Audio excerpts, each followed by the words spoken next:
Olá, pessoal, tudo bem com vocês? Estamos aí já praticamente na reta final, né? Hoje nós vamos falar sobre o Willems. Os 2 últimos educadores, eles vão estar referente à última atividade do ciclo 5, né? Que a gente vai entrar com o Willems e o Orff. Então, hoje eu vou falar sobre o Willems e semana que vem a gente encerra nossas aulas ao vivo com o Orff Schurk, tá? Boa noite, Ana Carolina. Seja muito bem-vinda e a todos também. Para você que está assistindo essa gravação, qualquer dúvida que você tiver, o que você quiser perguntar, eu prefiro gravar tudo com antecedência, porque eu acho que fica mais fácil aí para se preparar para as atividades, tá bem? Então, na verdade, eu estou à frente, né, gente? O Willems é depois, né? E o último é o Orff Schur, que eu que estou adiantando um pouquinho aí o conteúdo, tá bem? Então vamos lá, falar de Willems é falar de uma filosofia do campo musical, na verdade, esse educador, ele, digamos assim, ele nem usa a palavra método mesmo, nem livro, nada disso, porque o Willems, ele é uma pessoa que lutou muito pela questão filosófica, entendendo o ser humano como um integrante, né, da questão das artes, vocês vão ver isso aqui, né, a proposta pedagógica dele, ela engloba 2 aspectos importantes, que é o teórico, né, os elementos fundamentais da audição e da natureza humana, e o prático, que seria o material didático propriamente. Qual que é a diferença do Willems para o Dalcroze, para o Orff, que nós vamos ver semana que vem, para os demais? O Willems, ele não gosta de recurso extrasensorial, ele é contra qualquer tipo de recurso extrasensorial. Ele gosta da música, o estudo pela música. Então, por exemplo, se você vai trabalhar escala, nada impede você fazer um desenho de uma escadinha, claro, para corresponder o som subindo, descendo. Não é que ele não goste de gráficos, ele aprova todas essas questões desde que tenha relação com o conteúdo musical. Tá? Ele não curte assim, eu vou usar lenço, eu vou usar uma brincadeira X, nome som fininho, nada disso faz parte da filosofia dele. Desde as primeiras atividades, mesmo na educação infantil, a gente trabalha com terminologias próprias musicais. É um som, pausa, intervalo, falar, mas talvez para 4 anos é muito difícil. Não, ele vai ampliando a gama de conhecimentos aos poucos, mas ele não é a favor de recursos extramusicais, sabe? Esse negócio de cores, relacionar com desenho, diferente do Kodály ali que a gente viu na aula passada, né? Que faz a representatividade do próprio desenho como o dobro do tamanho ou a metade representando as figuras. Para o Willems, essas coisas ele não gosta muito, assim, não é muito o estilo dele. Vocês vão ver aqui. Então, no aspecto da audição, ele trabalha sobre 3 aspectos, né? A questão do sensorial, do afetivo e do mental. Vocês vão perceber que todos os itens, eles têm esses 3 elementos, mas um vai sobressair mais que o outro em determinado momento, dependendo se a gente estiver falando do ritmo, ou da melodia, ou da harmonia. Tá? A música ela tem uma linguagem supramental e entre o polo material e espiritual a gente tem o ser humano. É uma crença do Willems, né? Falar sobre a vida fisiológica e a sensibilidade sensorial, assim como a vida afetiva e a vida mental, que é a consciência, ele chama de consciência auditiva, né? Então, se vocês perceberem aí, né, o polo material, corpo, som, polo espiritual, espírito, arte e polo espiritual. Então, esses são os conceitos, né? Por isso que eu chamo de filosófico, porque a forma dele enxergar é um pouquinho diferente. O ritmo, então, se a gente for falar dos elementos musicais, o ritmo ele é realizado por funções fisiológicas e a melodia pela sensibilidade afetiva. Já a harmonia, ela mexe com as funções intelectuais mentais. Então, ele enfatiza que cada um dos elementos vai apresentar esses 3 aspectos, fisiológico, afetivo e mental, mas cada um vai predominar um pouco mais um deles. Por exemplo, no ritmo, a gente tem um aspecto físico, né, que é o instinto rítmico. No aspecto afetivo, a gente vai ter o sentido plástico do ritmo, que são os diferentes caracteres, né? E o aspecto mental seria a escrita rítmica propriamente, né? Então, o cérebro ele vai decodificar aquela imagem, assim como a gente faz na leitura, né? A linguagem musical também é uma leitura, e ele vai relacionar esse aspecto mental com a escrita rítmica, né? Para que tudo faça sentido na interpretação. Na melodia, o aspecto físico está relacionado aos sons, o afetivo são as relações de intervalo, seria praticamente a construção melódica, e o mental seria o nome das notas, a leitura escrita, um solfejo melódico, por exemplo, já estaria mais relativo ao aspecto mental. No caso do afetivo, né, a gente fala das relações intervalares, tanto que quando a gente às vezes fala assim, um determinado intervalo, né, que tipo de sentimento que ele causa, será que um é mais fechado, mais sombrio, o outro é mais alegre, né? Então, essa questão do aspecto afetivo também nas relações intervalares, até na própria melodia, né? Às vezes uma melodia causa um aspecto de sensação de paz para uma pessoa e para outra pessoa pode causar uma certa irritabilidade, né? De repente, relacionado com o cotidiano dela, ou a melodia vai trazer algo na mente que é um aspecto mais negativo. Então, se a gente for pensar, realmente tem ligação, né, com esse aspecto de afetividade aí, a música. E já a harmonia, no aspecto físico, são os sons de acorde. No afetivo, a gente tem os intervalos, que são as relações sonoras, e o aspecto mental são os acordes e as funções harmônicas, né? A relação mesmo dessas notas. O Willems trabalha com canções tradicionais, então ele enfatiza bastante o folclore, a canção do dia a dia, então é o bom dia, fala do pai, do cotidiano do aluno, os fatos, eh, do coleguismo, né, do colega, do amigo. São canções bem simples, ele não é a favor de canções de extensões muito extensas para principiantes, principalmente na educação infantil, e as letras são bem curtas mesmo, né. Tem pessoas que trabalham melodias mais extensas, né, isso depende muito, claro, do perfil da turma também, mas não é aconselhável. Se vocês forem prestar atenção em todos eles, eles falam, principiante, melodia curta, né, com frases, de fácil entendimento, elaborada com palavras simples, não tem que ficar colocando melodias muito extensas para iniciante, principalmente para criança. E a tessitura também, né, às vezes a pessoa fala: eu vou trabalhar tal música", mas esquece de olhar se a tessitura está compatível com aquela faixa etária. E as canções de preparação para a prática instrumental, que ele fala? O solfejo, por exemplo, a gente não precisa solfejar com o nome de notas no primeiro momento, mas você pode fazer, solfejar em vocalizes, né, por exemplo, lá, lá, lá, lá, lá, lá, lá, lá, lá, lá, lá.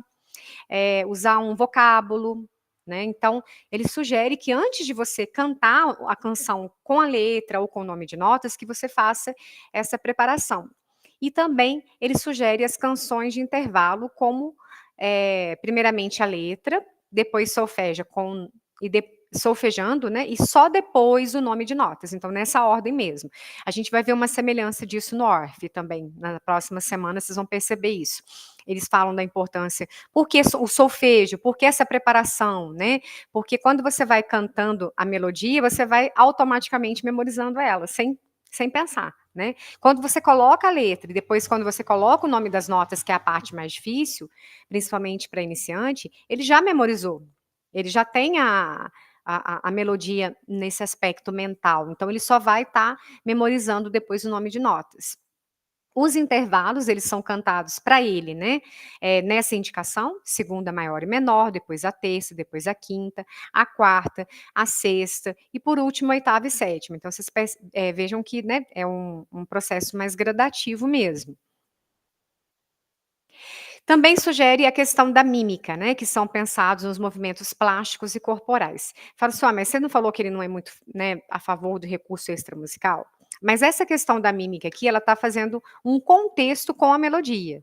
Então, por exemplo, se eu estou falando do morcego, né, eu estou fazendo um gesto de morcego, se eu estou falando, por exemplo, de um mamífero, ou algo, né, semelhante. Por que ele está falando da mímica? Grande parte dessas canções, após o solfejo, após a memorização da letra, elas são utilizadas num processo onde é retirado partes da música. Então, por exemplo, se eu estou cantando Fá, Sol, Lá, o morcego lá, Sol, Lá, Si, mamífero assim. Aí eu vou fazer uma segunda vez, eu vou tirar o mamífero. Fá, Sol, Lá. Aliás, desculpa, vou tirar o morcego. Fá, Sol, Lá. Sol, lá, si, mamífero assim. Aí lá na terceira vez eu vou tirar o morcego e o mamífero. Fá, sol, lá, sol, lá, si. Então, nesse sentido de mímica que ele está falando é isso, essa construção, tá? A mímica ela faz parte da canção, no sentido gradativo ou acumulativo. Às vezes as canções são ao contrário, né? Elas vão acumulando e vão ficando maiores as frases, e vai aumentando o número de palavras. Então, é nesse sentido que a mímica aparece. E não no sentido de, eu vou fazer uma coreografia para o Dia das Mães. Não é isso, tá? E as canções ritmadas, né, os movimentos mais naturais, como embalar, correr, saltitar, isso a gente viu com outros educadores também, né, essa questão do instinto rítmico e usar o corpo para isso. Ele não usa com tanta intensidade como o Dalcroze, mas ele é a favor do corpo como instrumento também. Partindo de bases filosóficas e psicológicas, a gente pode estabelecer a ligação entre a música, o ser humano e o cosmos, a ordenação natural e hierárquica, e o trabalho baseado na natureza íntima dos elementos musicais, essencialismo, e não somente nos aspectos exteriores, que seria o existencialismo. Então, essa parte difere bem, né, do Williams com relação aos demais educadores. E do ponto de vista pedagógico, ele parte do método global e o método analítico para a tomada de consciência. Então, ele parte do todo, né, para as partes. E um vocábulo de termos musicais desde o início, eu falei isso lá atrás, né? Com simples denominação de elementos concretos. Então, é um som, um intervalo, um acorde, uma melodia, uma canção, um ritmo. Tem esse negócio de som grosso, som fininho, não. Não é porque é educação infantil que a gente vai falar dessa forma. É um som grave, um som agudo. Então, desde o início, já trabalhar com os vocábulos corretos aí, lógico, dentro da possibilidade daquela faixa etária. Mas ele não gosta e não é a favor de ficar usando comparações, mas sim aprender as terminologias específicas musicais. Os movimentos corporais característicos, a gente falou, né, um pouquinho, que é a marcha, o galope, os saltos, parte da própria música e tendo como senso mínimo de corporalidade e o máximo de senso de tempo. Aí está a diferença do Dalcroze. Então aqui, por mais que tenha a interpretação do aluno, a gente tem que focar no ritmo, pelo ritmo. Né? É o máximo de trabalho com o ritmo, com a melodia, com o solfejo e menos com o corpo, tá? E o máximo de senso do tempo. Então não tem esse negócio de, eu vou soltar a música e vamos dançar livremente. Não existe isso aqui para o Williams, tá? O movimento, ele faz parte da marcação de um compasso, ele faz parte da marcação de um pulso, de um ritmo, tá? Senso de tempo. E ele usa instrumentos não muito convencionais, tem pessoas que têm um pouco de dificuldade por conta disso, mas a gente vai ver alguns exemplos aqui com uma seguidora dele que vai nos ajudar, porque são instrumentos realmente caros e complexos para se conseguir. Né? Então ele trabalha muito com a flauta de êmbolo, que é o mais fácil, mas ele trabalha também com a sirene, sininhos diferenciados, que são os sininhos na altura das notas musicais, sininhos iguais, idênticos do mesmo tamanho, mas que têm sons diferentes para fazer uma classificação.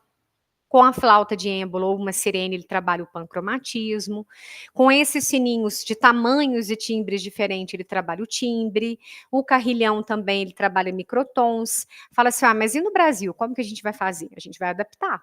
Né? Então, a gente pode, por exemplo, pegar sinos, né? A seguidora dele, que é a Carmen Maria Mete Rocha, ela fala muito sobre isso. A gente não tem que fazer idêntico a ele, a gente tem que pegar o que tem de positivo, o que tem de bom para as nossas aulas e transformar para a nossa realidade. Então, ela fala que ela vai nessas feiras hippie, que ela vai essas viagens que ela faz, que são pessoais, mas se ela para no local e vê alguma coisa que tem um timbre diferente, se ela vê um sino que tem um timbre diferente, ela vai lá e compra. Se ela percebe que tem um apito, mas é um apito raro, uma coisa interessante, que dá um timbre diferente, ela compra o apito. Então, ela é uma colecionadora de objetos, que ela chama de objetos sonoros, né? Então, tudo isso ela faz baseando nos cursos que ela fez, ela é a maior seguidora do Williams no Brasil, e que tem respaldo para dar curso sobre ele. Então ela fala sobre isso, que panela, tampa de panela, colheres, né, de vários tipos e tamanhos, desde a colher convencional, a colher de pau, tudo que for possível causar som, ao invés de ir para o lixo, para ela guarda como utensílio sonoro para suas aulas, para classificação de sons, né. A gente não vai conseguir um pancromatismo perfeito, mas dá para trabalhar. Agora a flauta de êmbolo é tranquilo, né, gente, tanto para confeccionar quanto para comprar, não é um instrumento caro, tá. O tubo harmônico, ele trabalha a série harmônica, e a sirene com 3 sons, ele trabalha os acordes, que para nós dá para substituir pelo sino, tá, que é mais em conta. E com relação à escrita das notas, como que funciona isso, para o Willems, né. Então, para ele é uma coisa bem simples e que todo mundo faz praticamente, assim, meio que instintivamente já faz isso, né. Ele fala das 5 linhas, né, que a mais importante é a terceira linha, que é a do meio, evoluir a consciência, né, de sons e notas escrita. Aí primeiro ele passa as notas que são da linha, depois ele passa as notas que são do espaço, mas também não deixa de utilizar gráficos de som curtos e longos e curtos, mas só para um primeiro momento, só para uma iniciação mesmo, tá. E depois ele vai para essa escrita de notas praticamente tradicional, né.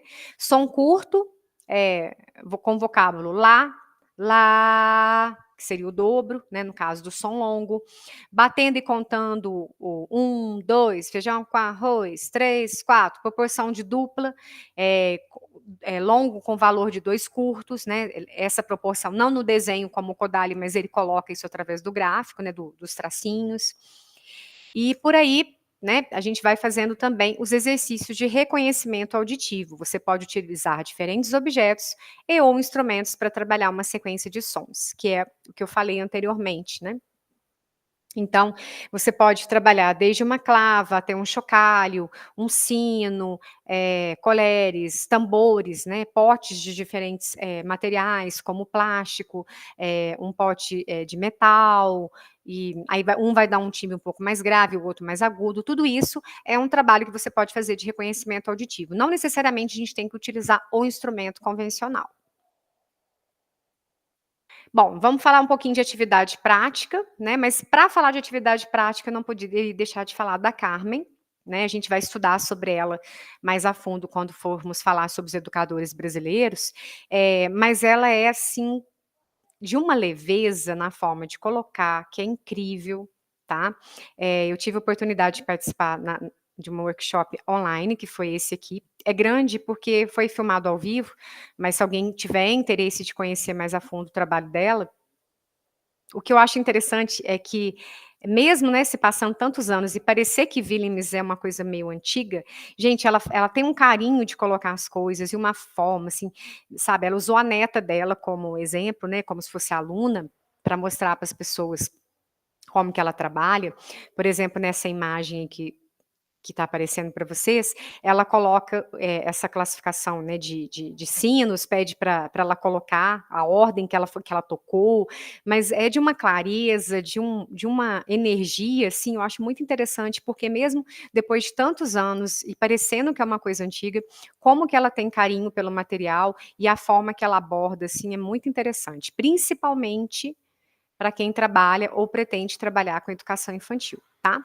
Tem um canal que é específico dela, que eu vou falar aqui mais resumidamente também, e ela tem uma cantora que interpreta, claro, né, que canta as canções que ela fala. E as canções, como eu disse, ela vai ter aula desde 2 anos, né, a educação infantil, até o 5º ano, digamos assim. É claro que a gente teria que adaptar para a nossa realidade dos dias de hoje, viu, gente. Mas enfim, é muito interessante porque ela fala muito da questão do processo imitativo, por exemplo, eu vou tocar rapidinho, devagar. E aí o aluno vai repetir, por exemplo, ela bate um ritmo, né. Pode ser uma batida na carteira, pode ser uma batida usando uma clava, como eu estou fazendo aqui.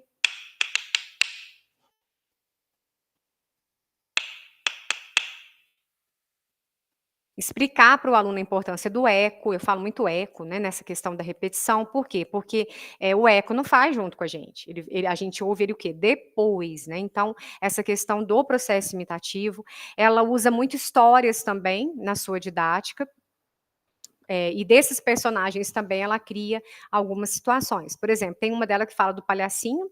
Saiu um palhacinho na rua a tocar, pegou sua flautinha, começou logo a tocar. Saiu um palhacinho na rua a tocar, pegou a sua clava, começou logo a tocar. Tan tan tan tararam, tan tan tan tan tan tararam, tan tan. E aí o instrumento que for falando, né, o aluno pode pegar no meio da roda, dependendo da quantidade de alunos e da faixa etária, é claro. E aí aquele instrumento utilizado, ele vai fazer o ritmo, né? Tem uma outra canção dela que fala do regente. O regente vai dizer quem agora vai tocar. Preste muita atenção, como lindo vai ficar o chocalho, a clava.